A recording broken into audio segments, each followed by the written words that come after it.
And we're continuing with the second chapter, hopefully finishing it this time, of The Whispering Mountain by Joan Aiken. Mr. Hughes and the Marquis are talking together, and it seems that Mr. Hughes is not willing to give up the harp to Malin.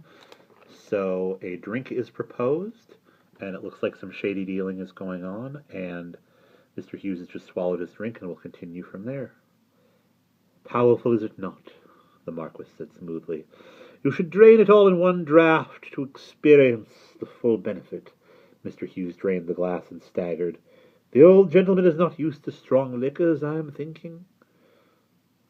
"Oh, the old gentleman is not used to strong liquors, I'm thinking," said Garble, the secretary, and he caught the half-conscious Mr. Hughes and lowered him to the floor. "Well, do not leave him lying in here, man," Lord Malin said coldly. "I have no wish to listen to his snores. Get these two men to help you shift him before they leave." Garble stepped to the half-open door. "Psst! You there?" he called in an undertone. Two men shouldered their way in awkwardly with a pompousness that suggested they had been listening outside, and pulled their forelocks to the Marquis.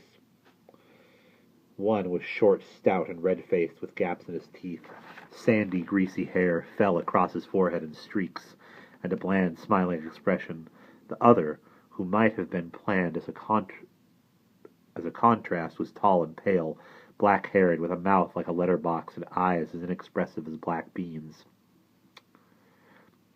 Get this tipsy fellow out of here," Garble ordered them in the same low tone. "Well, we put him, Gaffer, in the street?" the small man asked quietly. Garble looked for directions to the Marquis, who had sunk down in a fatigued manner on the sofa. The street, certainly not, man. If he were found lying in the street, one or another of his fellow citizens might feel pity for the cross-grained, obstinate old fool, and drag him home. In the inn, I dare say, he can snore all night in some corner. Carry him into one of the public rooms, and then be on your way." "Yes, your lordship," said the smaller man in a submissive tone, but the taller, sour-faced one lingered a moment, and demanded truculently, "What about the bung, then?" Don't come your thieves' cant with me, fellow," said the Marquis sharply. "You knows what I means, Gaffer. The ready, the lure, the mint. When does we get it? No use to stand on your pantoflaws with me, or I won't do the prig." A white line appeared round Lord Malin's mouth at this insolence, but he only said icily, "Not a penny do either of you receive until the end of your task. I shall expect you at Caermallen by Wednesday. Then you shall be paid, not before. Now be gone." With a resentful scowl, the tall man stooped to grasp Mr. Hughes's feet. By accident or by design, he brushed against the yellow folds of Lord Malin's velvet robe in doing so.